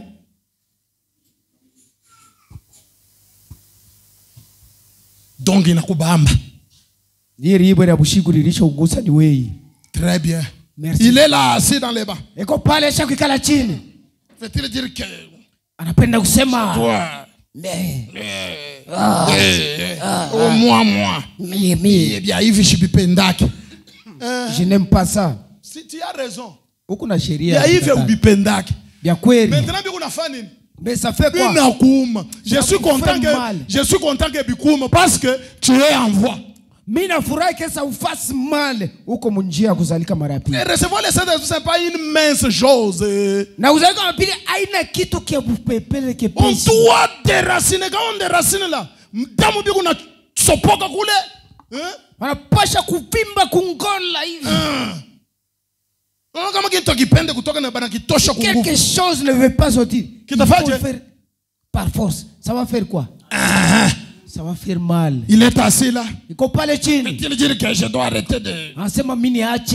Dois-je avoir? Napasha kuwa. Na pala pastor na bila yana mfano toka kule. Napandisha milomo na ugeuza kichwa. Tukana bila kuna sema. Depuis qu'il a commencé à prêcher, nous sommes toujours comme ça. Nous ne changeons pas. Toujours comme ça. Et il ne se fatigue même pas. La parole va te changer. La parole c'est l'eau. Ça vous aide seulement à ce que vous puissiez vous reproduire selon votre espèce. Ni mai itakusaidia tu uzale ile mbegu yenyewe ndani yako ionekane. Oh, m'a dit. Oh, barisema Branham m'a dit. Branham anasema c'est la douleur et le travail. Ile ni maumivu na kazi ya kufanyika. Il faut la mort pour produire la vie. Inalomba kufa mbele buzima uonekane. La vie ne peut venir qu'au travers de la mort. Buzima bunakoyaka kila siku ni kupitia lufu. Tu viens aujourd'hui, on parle, ça vous fait mal. Tu sais même oui ma tuombe.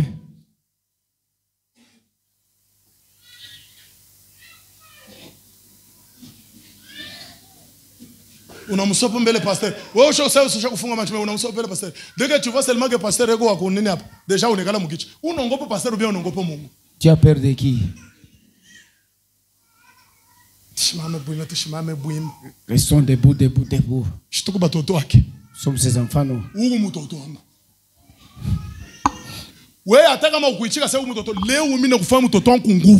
Que tu acceptes ou pas aujourd'hui, des grés ou des forces. Je suis votre père spirituellement. Même si tu as beaucoup d'années plus que moi, je suis ton père. Que tu le veuilles ou pas.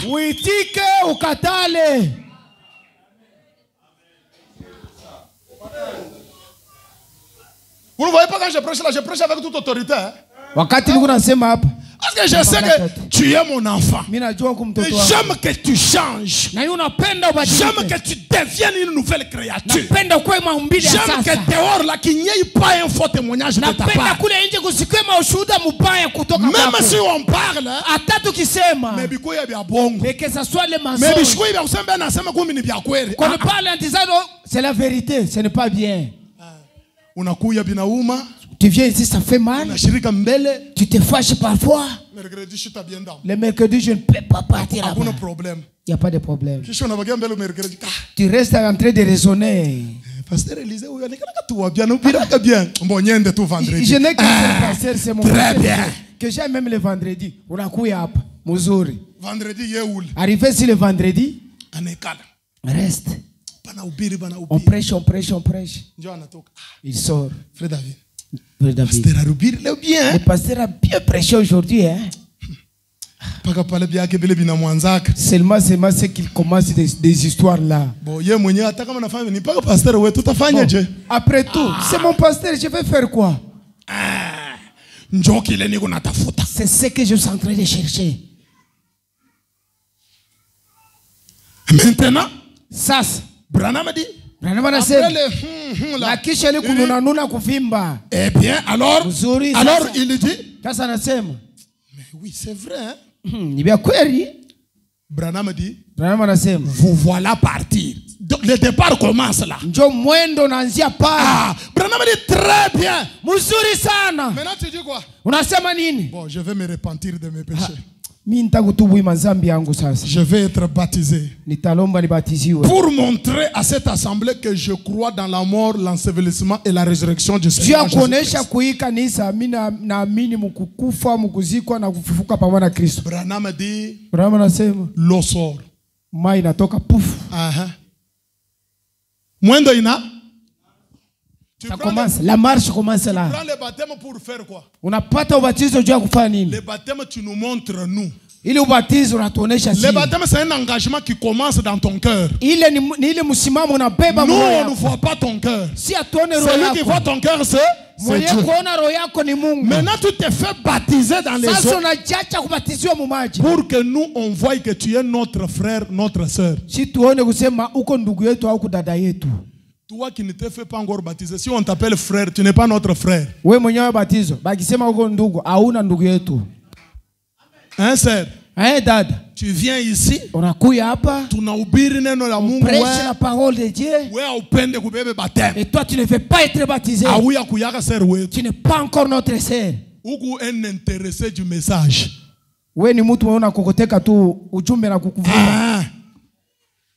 Un sympathisant. Tu n'es pas encore notre sœur. Quand tu te fais baptiser dans les eaux, le baptême te fait entrer dans le corps local. Non, le corps local. C'est le baptême du Saint-Esprit qui te fait entrer dans le corps mystique du Seigneur Jésus-Christ. On dit maintenant que non, ce frère Junior là, c'est le membre de Shalom Tabernacle. Petit au baptême. Tu ne peux pas appeler des frères seulement comme ça en désordre. Ah bon, tu es peut-être notre frère tribal. Mais notre frère en Christ là. Mais quoi ndugu katika Kristo mule? To. Hauna amo. Pongo kabisa. Il faut qu'on commence d'abord à te baptiser. Et je vais être clair. Je n'ai pas dit que si tu étais déjà baptisé au nom du Seigneur Jésus-Christ, je n'ai pas dit que non, tu renonces à ton baptême là, que tu viennes encore ici pour te rebaptiser, pour que tu sois notre frère. Non, ce n'est pas ça. Si tu as déjà été baptisé au nom du Seigneur Jésus-Christ et que tu sens que dans ton âme là tu es satisfait de la vie que tu mènes, tu es notre précieux frère, tu es notre précieuse sœur. Mais si tu n'as jamais été baptisé au nom du Seigneur Jésus-Christ, on t'avait baptisé au nom du Père, Fils et Saint-Esprit.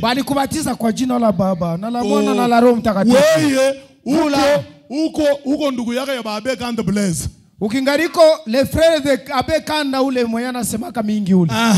Mais notre frère non. Mais pour nous comme étant frères aunako. Est-ce que c'est clair, hein? Des fois on ne dort pas. Des fois il ne faut pas dormir. Hapana kulala. Les gens cherchent le message, voilà.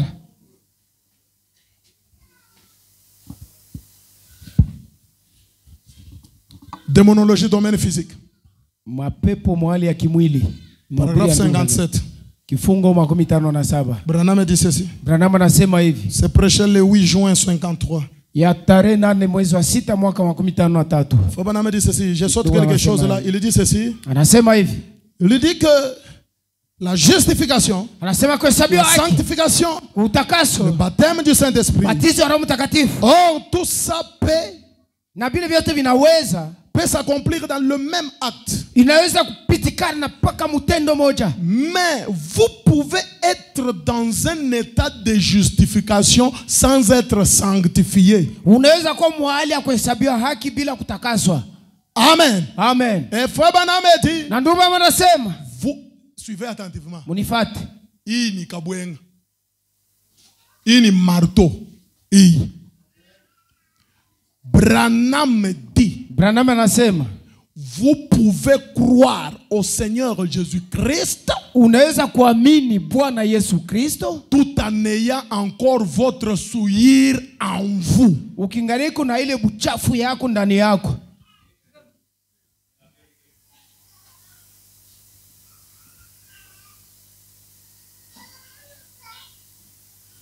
Frère Branham, tu as cru au Seigneur Jésus-Christ, mais tu as encore quoi?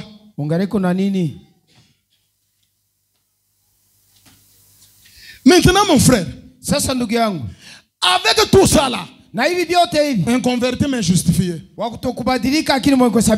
avec le cœur dur, le cœur de pierre, un cœur qui ne peut même pas croire la parole.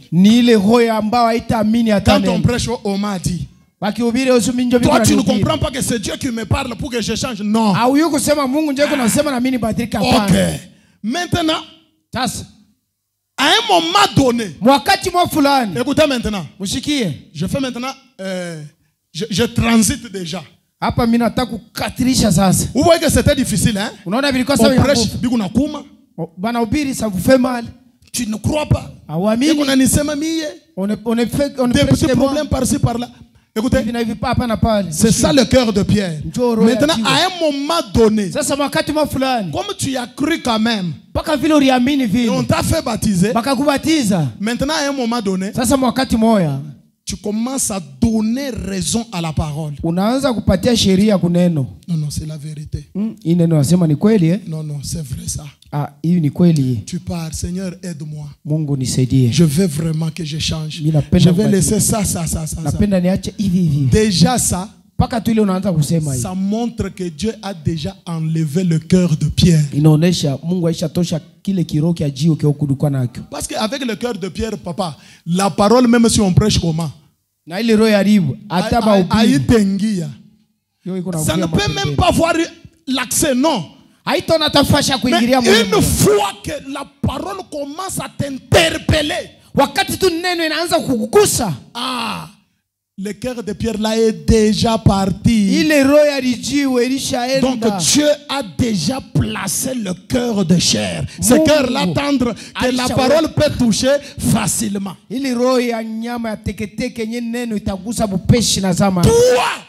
oui, à qui on prêche la parole, tu sens des condamnations. Ça t'amène à te repentir. Ça t'amène à pleurer. Et à désirer à changer. J'ai une bonne nouvelle pour toi. Tu as déjà un cœur de chair. Tu as déjà un cœur de chair. Maintenant, comme tu as un cœur de chair, mais tu as toujours ton ancien esprit là. Amen. Amen. Là maintenant, il faut que Dieu te donne un esprit nouveau. Il a déjà ôté le cœur de Pierre là. Il a enlevé ce cœur de Pierre là.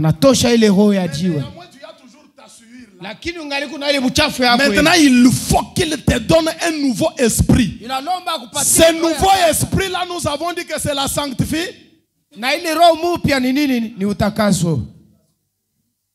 Amen.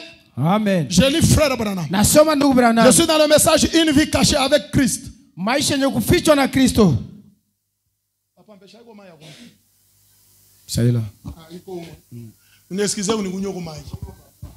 Unihurumie nikunywe hata kiloko.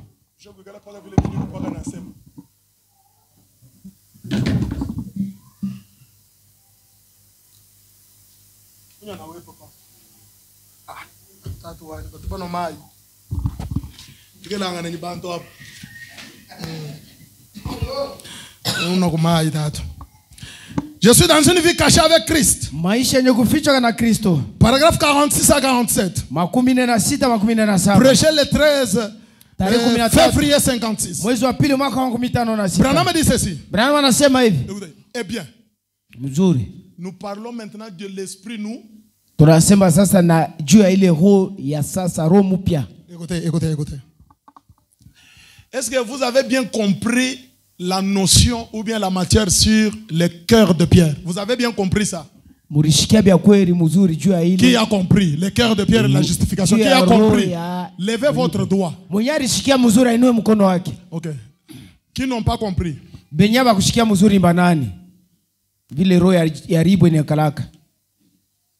Toi? Qui encore? Nani mwingine kule mwisho?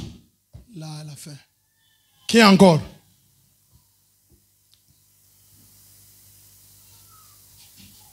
Kajinenu he. Iwe shu yote na ubiri para. Moyo mushiki. 98%. 98. Les autres n'ont ni compris. Bengine abakushikia. Ils ont, bon, je ne sais pas. Bon, abakushikia. Ni kushiki. Ni kutokushiki. Mukushikia abana ako. Kutokushikia abana ako. Yuko mukatikati mule. Cœur de Pierre ni nini? Ile roho yarijiwe. Roho nguvu ni nini? Quelqu'un peut me répondre? Tumaneza kunijibu? Roho yaribo ni nini? Répondez-moi, non? Inua mkono ujibu. Roho ya jiwe ni nini? Un cœur mauvais. Cœur qui ne supporte pas la parole. Nani mwingine? Qui a encore perdu?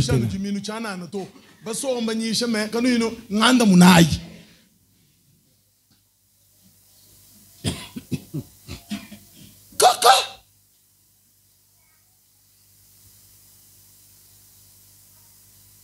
Sœur, cœur de pierre, maman Rachel. Un cœur qui ne peut pas pardonner. Roho ya shoko kushikiliana buluma kusamehe. Shimunijibu.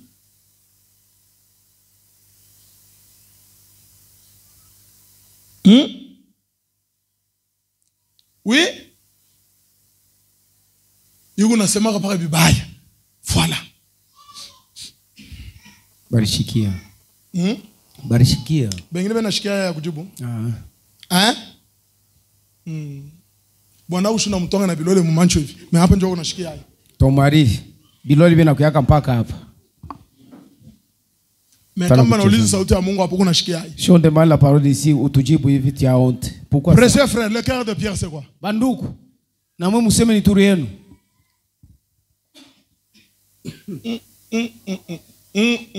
Angara vile bana nyosha bilole. Bon, déjà je peux comprendre. Mais allez à la maison, enseignez aussi les sœurs. Mwende mukaikale na badada muboneshe roho ya jiwe ni nini. Mukumbushane juste rappel. Sœur, kama unaona sasa bwana bibi namkomplike, unamhubiri na wewe, unamuonesha. Sasa uko bengine hapo ni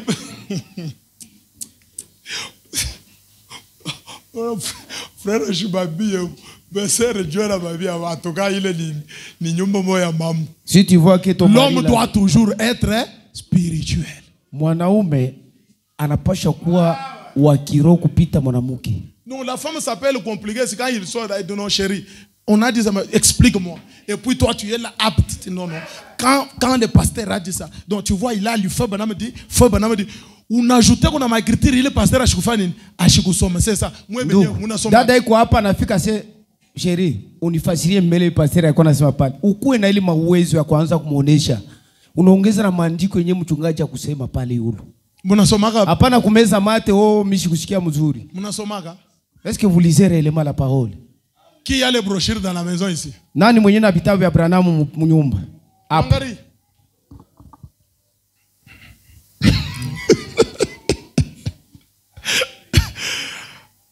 Chemunon.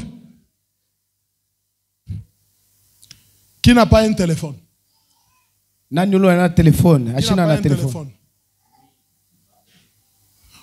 Wewe una na téléphone ni kusudi kwako. Ce n'est pas que unashinda téléphone. Shusha mkono yako. Qui n'a pas de téléphone? Benya bana ma téléphone ya. Ah OK. Non non, n'importe quel téléphone. Moi j'ai dit seulement le téléphone. Téléphone tu yote. Le téléphone le moins cher aujourd'hui ça coûte combien? Ya bei ya chini sana iko na ngapi? Oui. 17 000 hein. Shimona pale mimi nauliza sasa banani baba na telefoni. Unaona bilole ngapi na shimama?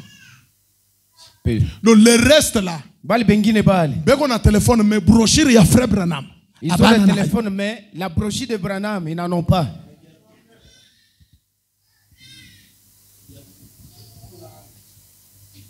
Kwende tu la voix de Dieu.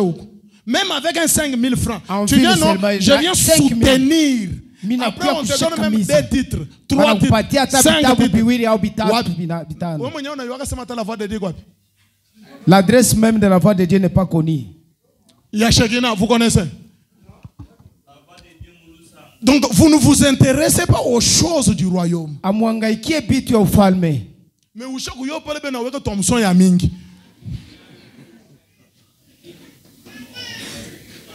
C'est regrettable, hein? C'est vraiment compliqué. Ni kushangaisha sana buluma. Ne riez pas, ça fait mal. Haina vya kucheka iko na luma. Branham dit. Branham anasema que chacun met sa Bible en l'air d'abord. Kila mtu abebe Biblia yake inyangule. Mettez vos Bibles en l'air. Mettez vos Bibles. Mupandishe. Kila mtu vous voyez, regarde. Tuangalie mbele. Sœur, mettez vos Bibles en l'air. Mettez vos Bibles. Ma Biblia yenu munyangule. Mon foyer ko. Applaudissez d'abord pour vous. Tunamipikia mujipikie mbele mikono mwepeke. Regardez, regardez. Angalia. 2. Regardez, regardez seulement toute cette église. Regardez ceux qui ont des Bibles. Kanisa mzima angalia bena ma Biblia. Nous sommes en chemin vers Jérusalem. Tu pars à Jérusalem sans Bible. Frère Branham dit, un chrétien lit sa Bible tous les jours. Wewe frère, abasema sema eko nasoma Bible ya bibi yake. Pas la Bible de sa Bible, sa Biblia yake sa yangu mimi naisoma mimi moya hii. La Bible même je crois 10 000 francs. Si c'est 15 000 francs. Biblia iko na 5 dollars hein. Iko na 10 dollars. 10 000 hein. Mais le téléphone de 17 000 tu en as. Lakini simu ya 17 000 uko nayo. Téléphone Android uko nayo. Android ya 100 dollars. Iko me Biblia ya 10 dollars hainako. Et puis tu amènes même ça à l'église. Na kisha unaleta ile ukanisa. Non, je lis la Bible. Alors que tu ne lis pas la Bible, tu es connecté. Tu es sur la chaise là, mais connecté. On prêche la parole. Toi, tu es sur WhatsApp. Tu es en train d'écrire les messages. Tu es sur Facebook. Un inconverti. Mais justifié. Ça, c'est la maison de Dieu. Nous devons, frère. Élisée, mon téléphone. Même si je peux lire dans le téléphone ici, mon téléphone est dans le mode d'avion. Mais toi tu es là.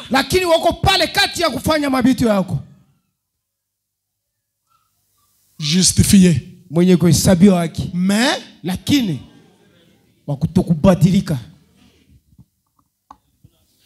si vous entrez dans votre réunion familiale, vous n'avez pas de téléphone, tu prends le téléphone et tu éteins. Mais la réunion avec le roi qui fait à ce que je respire. Tu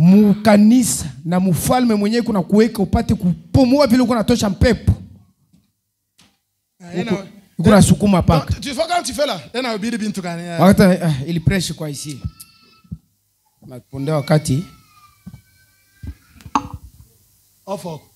Aksanti. Endelea mbele. Dieu dit, Mungu anasema, comme ils se sont moqués de moi, moi aussi, je me moquerai d'eux le jour de leur malheur.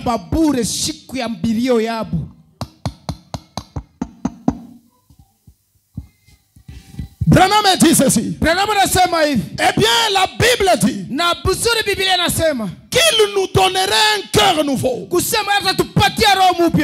qu'il nous donnerait un esprit nouveau. Et beaucoup de gens du plein évangile ont été séduits là-dessus. Dieu a dit à plusieurs reprises, je vous donnerai un esprit nouveau. C'est quoi l'esprit nouveau? Frère Branham dit, il ne s'agit pas de l'esprit de Dieu. Il s'agit de votre esprit. L'esprit nouveau que Dieu a dit là, ce n'est pas l'esprit de Dieu. C'est toujours ton esprit. Est-ce que vous comprenez? Qu'est-ce que ça entre? Je vous donne un exemple.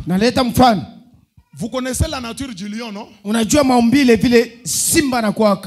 Hein? Vous voyez, non? C'est un carnivore. C'est un félin. Un prédateur. C'est ça, non? Ok, c'est ça l'esprit du lion. L'imposition, attaquer, tuer. Ok, maintenant regardez.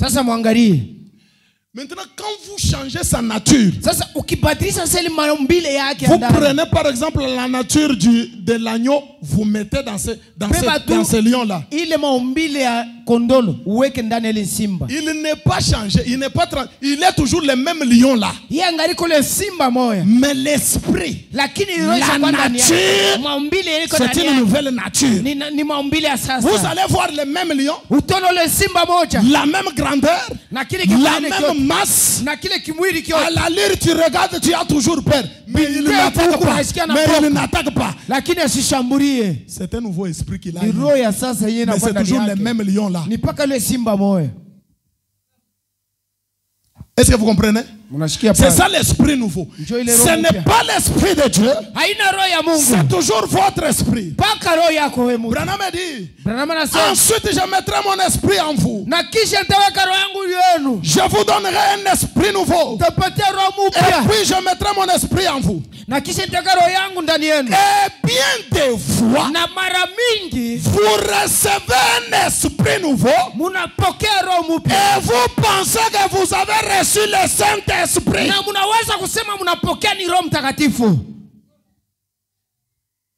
L'esprit nouveau est différent de l'esprit de Dieu. L'esprit nouveau prépare le terrain pour l'esprit de Dieu.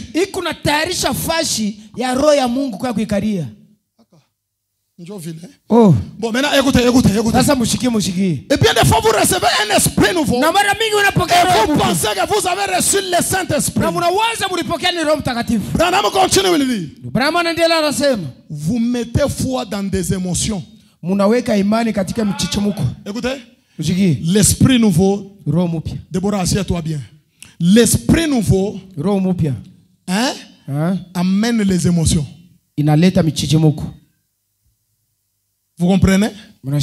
L'esprit nouveau amène même l'amour de Dieu.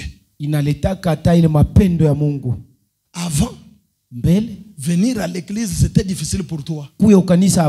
Mais quand tu reçois un esprit nouveau, tu aimes aller à l'église. Quand on chantait, toi tu boudais. Mais quand tu reçois un esprit nouveau, tu commences aussi à chanter avec joie. On prêche la parole. Tu commences aussi à dire amen. Tu cries. Alléluia, c'est la vérité. Ne confondez pas que c'est le Saint-Esprit. Non, c'est un esprit nouveau différent de l'esprit que tu avais. Usiwaze kusema ni Roho Mtakatifu. Ni roho nyingine ya mpya unapata kuachana na ile. Je vais encore éclairer très bien. Nitafungula tena mzuri. Auparavant tu aimais regarder le football. Mbele ulikuwa unapenda kuangalia football sana. Quand c'est le temps de football, ikienea tu ile saa ya kabumbu. Mpira. Même la prière tu ne peux pas prier. Na maombi haina hako. Quand c'est le catch américain, wakati wa kukache sasa.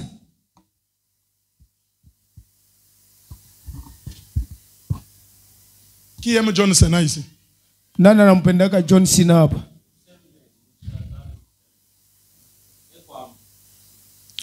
Ushakuyua John Cena unampenda. Tu le connais et tu l'aimes aussi. Vous voyez, c'est ça l'ancien esprit. Njoo ile roho ya zamani. Frère, je vous prêche pour que vous puissiez vous situer, que vous sachiez vous êtes où. Niko na mionyesha muyue pale pe muku. Regarde, tu es le frère du message, non?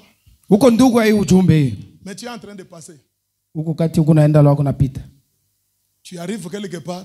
Unafika fashi moya. Unashikia lelimba wa kuchile yeko naimba. Tu écoutes le limba en train de chanter là. John a fait belle kichwa hivi. Il agite d'abord la, tu secoues la tête. Quand nous étions. Lorsque ici trukwaka. Ce chant ici. Hii mimbo hii. L'ancien et roho ya zamani. L'ancien esprit. Ni roho ya zamani. Dès que Fali chante ou bien Frère Gola et d'autres. Ukimushikia tu Fali au Frère au Jibem Piana, un jour j'étais quelque part, nous étions en train de travailler. J'étais en train de travailler avec un frère. Alors on avait déjà fait travailler les produits. Maintenant on devait mettre dans les sacs. Et moi j'étais avec ma bêche. Maintenant, mon frère là c'était un vieux, mais lui tenait les sacs pour qu'on mette. Jamais. À un moment donné, je me rends compte que tous les produits que j'étais en train de mettre dans les sacs là,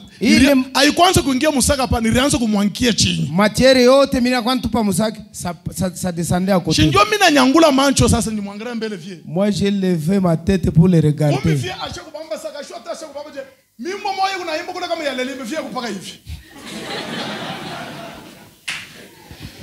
Vieux. Mukubwa yangu. Vieux. Petit. Oh, comprenez, tu vois. Tu vois, ces chants-là, vraiment, ça nous rappelle. Ancien et ancien esprit.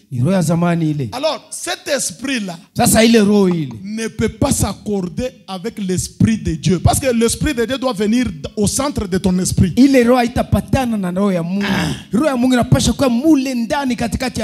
ne vais pas vous garder longtemps, mais je vais même expliquer comme ça. On arrête, on va continuer la semaine prochaine. Tu vois ton ancien esprit? C'est un esprit qui n'aime pas prier. Vous comprenez? Qui n'aime pas gêner. Qui n'aime pas venir à l'église. Maintenant, pour que Dieu prenne son esprit et mette dans cet esprit-là, ça ne va pas se concorder. Pourquoi? Parce que l'esprit de Dieu aime gêner. Maintenant ton esprit n'aime pas gêner. Quand l'esprit de Dieu va venir dans ton esprit, il y aura des contradictions. Alors Dieu ne fait pas des erreurs comme ça. Il commence d'abord par changer ton esprit. Tu commences quand même à aimer les jeunes. Et toi tu vas penser que non, c'est le Saint-Esprit. Non, c'est ton esprit là mais changer pour que le Saint-Esprit vienne maintenant. Est-ce que nous nous comprenons? Ton esprit n'aime pas venir à l'église avant. Or l'esprit de Dieu lui aime venir 1h45, 30 minutes avant. Dieu ne te donnera pas le Saint-Esprit aussi longtemps que cet esprit est là. Non. Il faut d'abord qu'il change ton esprit. Indépendamment de toi. Tu te retrouves seulement un jour, tu es venu à l'église. Tu es déjà devant l'autel. Tu pries. Tu peux prier même 1 heure. Et puis tu viens me voir le pasteur. J'ai prié comme je n'ai jamais prié. En tout cas, j'ai eu le Saint-Esprit, c'est l'expérience. C'est un nouveau esprit. Comme preuve. Regarde si cela continue ou bien ça va s'arrêter. Si ça devient la vie de tous les jours, tu as fait l'expérience. Mais si ça bloque,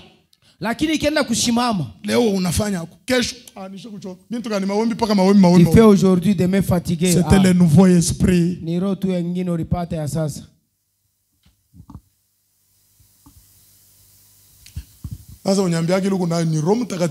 Dites-moi maintenant ce que vous avez là. C'est le Saint-Esprit ou bien c'est le nouveau esprit?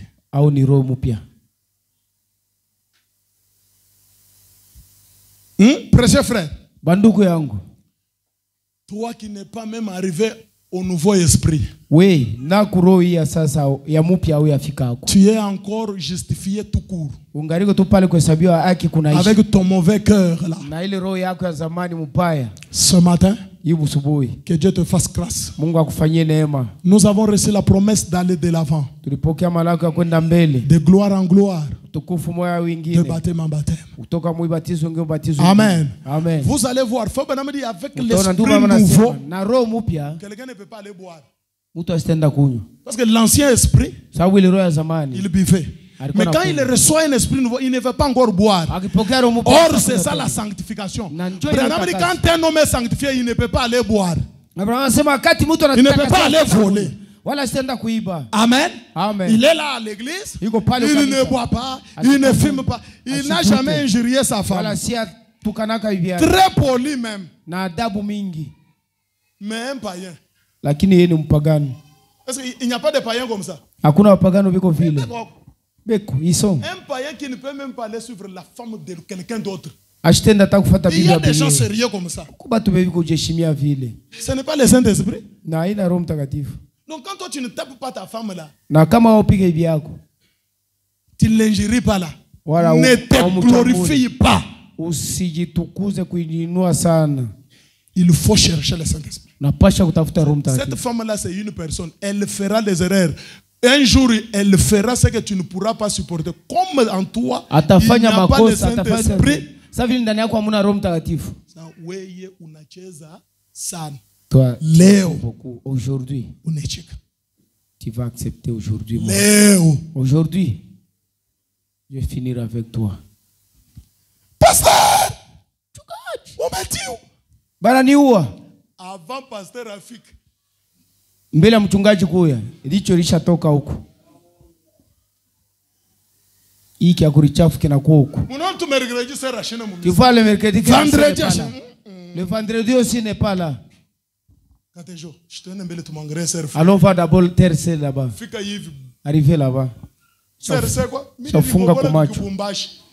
Je me suis cogné contre les murs. Un converti mais justifié. Je sais même tu as nini rincho inavimba. Wakutokubadilika kile mwekosabi wake. Bado sema nipika kumacho. Amen.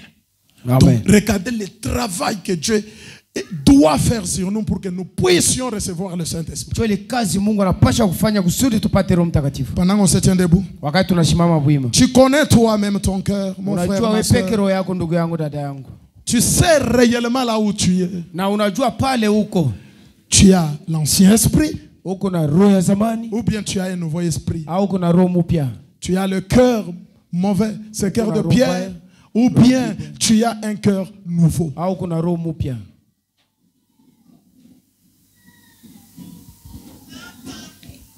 Pendant qu'on va murmurer, chacun de nous va aller dans la prière.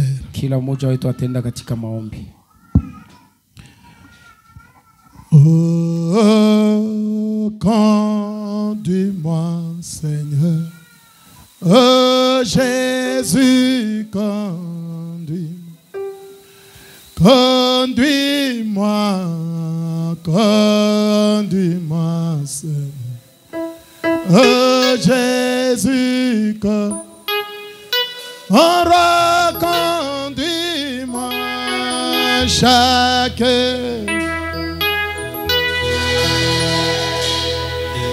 par la force du Saint-Esprit. Conduis-moi, oh Jésus,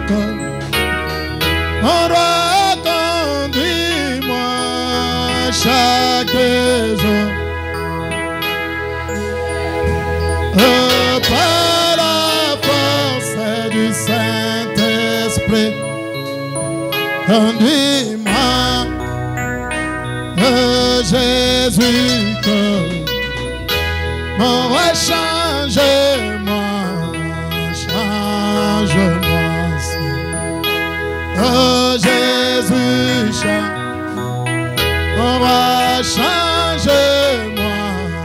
change-moi, oh Jésus, change-moi chaque jour, chaque nuit, par la force du Saint-Esprit, change-moi, Jésus, change-moi chaque jour, chaque nuit, à la force du Saint-Esprit, change-moi, Jésus, oh brise-moi, brise-moi, Seigneur. Oh Jésus, brise. Oh roi, brise-moi. Oh brise-moi, Seigneur. Oh Jésus, brise.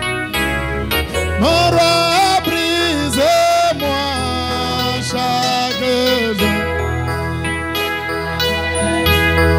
Oh par la force du Saint-Esprit, brise-moi, et oh Jésus, brise-moi. Nous salamamele, et donne à nous. Nous salamamele, et donne à nous.